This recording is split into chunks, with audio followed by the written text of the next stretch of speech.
पहली बार तो मुख्यमंत्री जी ने कोई सही बात कही है और बिल्कुल सच्ची बात कही है। उत्तर प्रदेश के मुख्यमंत्री अजय सिंह बिष्ट योगी आदित्यनाथ ने पहली बार तो सच बोलने का काम किया है। उन्होंने गलत क्या कहा है इसमें? उन्होंने बिल्कुल सही कहा है। एक नमूना दिल्ली में या तो मोदी या अमित शाह को किसी एक को कहा है और दूसरा उन्होंने अपने आप को गिन लिया। तो उन्होंने गलत क्या कहा है?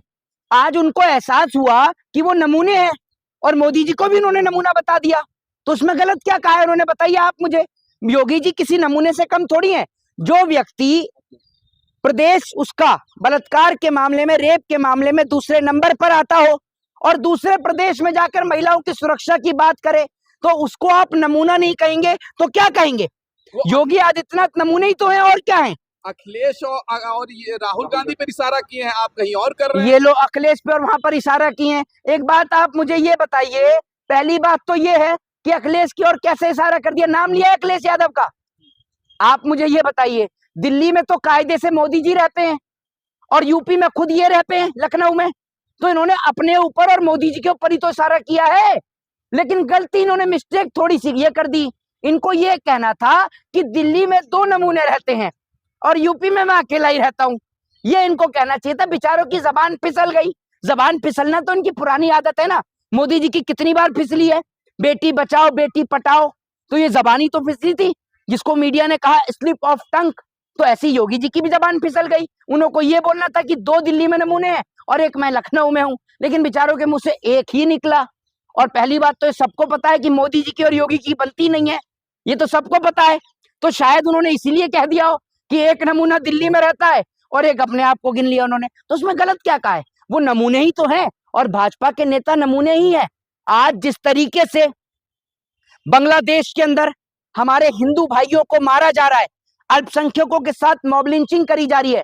मॉब लिंचिंग गलत है, चाहे वो भारत में मुसलमानों के साथ हो चाहे फिर बांग्लादेश में हिंदुओं के साथ हो। जिस तरीके से बांग्लादेश के अंदर एक हिंदू व्यक्ति को, दीपू चंद्र दास को जलाकर उसकी हत्या कर दी जाती है और वहां खड़ी भीड़ सिर्फ तमाशा देखती है और अपने फोन से वीडियो बनाने का काम करती है।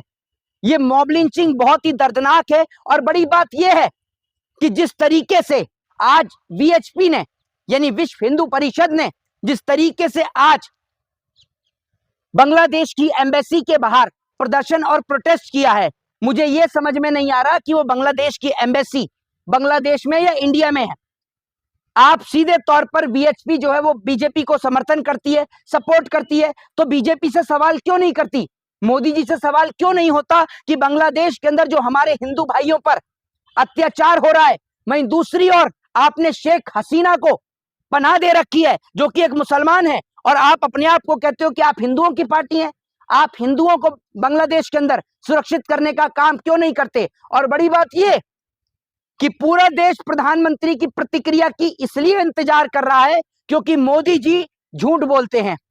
मोदी जी ने कहा कि मैंने बांग्लादेश की आजादी की लड़ाई लड़ी, तो आज आप बांग्लादेश में जाकर हमारे हिंदू भाइयों को बचाइए, क्योंकि उस वक्त पर तो आपको किसी ने लड़ते हुए देखा नहीं। आज आपको पूरा देश लड़ते हुए देखना चाहता है। और दिखाइए मोदी जी कि आपका 56 इंची का सीना है, कोई नकली कोई झूठा सीना नहीं है, आपका हकीकत में 56 इंची का सीना है। जिस वक्त पर हमारे हिंदू भाइयों को जलाया जा रहा था बांग्लादेश के अंदर, हमारे देश के प्रधानमंत्री नरेंद्र मोदी जी के ट्विटर हैंडल को आप खोल कर देख लीजिए, उनके पूरे ट्विटर पर चर्चा और गोदी मीडिया की पूरी चर्चा सिर्फ और सिर्फ मोदी के असम के दौरे पर थी। ये चर्चा लेकर कहा जा रहा है, जो ये प्रोटेस्ट नहीं बल्कि एक संदेश है। क्या, किसको संदेश है? पश्चिम बंगाल को। पश्चिम बंगाल को, बांग्लादेश को। ये देखिए, इनको कहते हैं मोदी समर्थक पत्रकार, समझ रहे? और बड़ी बदतमीजी के साथ, देखिए कितनी बेशर्मी के साथ ये दांत दिखाने का काम कर रहे हैं। इस मुंह को बंद कर लो तो अच्छा है। पता नहीं मुंह गुटके का दांत इनके खराब हुए पड़े सारे, पता नहीं कितने समय से दंत मंजन नहीं किया इन्होंने। कम से कम वो बाबा रामदेव का ही कर लो, एक आध जो बचे कुछ दांत साफ हैं वो भी बिल्कुल साफ ही हो जाएंगे। अब सुन लीजिए, बात बांग्लादेश की हो रही है, जनाब पहुंच गए पश्चिम बंगाल, जो कि कैसे भी कर कर अपने इनको जो है मोदी जी को वोट तो दिलवाना ही है, तो इनको तो घूम फिर के वही करना है। अब एक बात मुझे बताइए, आपने कहा कि बांग्लादेश को संदेश, आप बांग्लादेश को क्या संदेश देंगे? आप प्रधानमंत्री से कहिए, प्रधानमंत्री उसमें एक्शन लेगा, आप लोग क्या कर सकते हैं? लेकिन आप की बुद्धि पर इस प्रकार की पट्टी फेरी गई है कि आपको सही और गलत की पहचान ही नहीं है। जिस तरीके से इस पत्रकार को, मोदी पत्रकार को बंगाल और बांग्लादेश में अंतर समझ में नहीं आता, ऐसे ही बीएचपी के लोगों को यह समझ नहीं आ रहा कि हमें सरकार से सवाल करना चाहिए, सरकार से कहना चाहिए कि बांग्लादेश के अंदर जो हमारे भाइयों पर अत्याचार और जुल्म हो रहा है उसको रोका जाए। और दूसरी चीज ये कि वो लोग इस पर अपने आंसू ना बहाएं, अपनी प्रतिक्रिया ना दें। जो लोग जिस वक्त पर भारत देश के अंदर मुसलमानों के साथ मॉब लिंचिंग होती है तो उसको जाति, धर्म, मजहब से जोड़ देते हैं, बजाय अलग अलग प्रकार की प्रतिक्रिया करते हैं। मॉब लिंचिंग किसी भी समुदाय के साथ हो, किसी भी जाति, किसी भी धर्म और किसी भी मजहब के व्यक्ति के साथ हो, ये इंसानियत और मानवता को शर्मसार करती है और मैं इसका कड़े शब्दों में विरोध करता हूं। आप बांग्लादेश के हिंदुओं के साथ खड़े हैं? क्यों नहीं खड़े?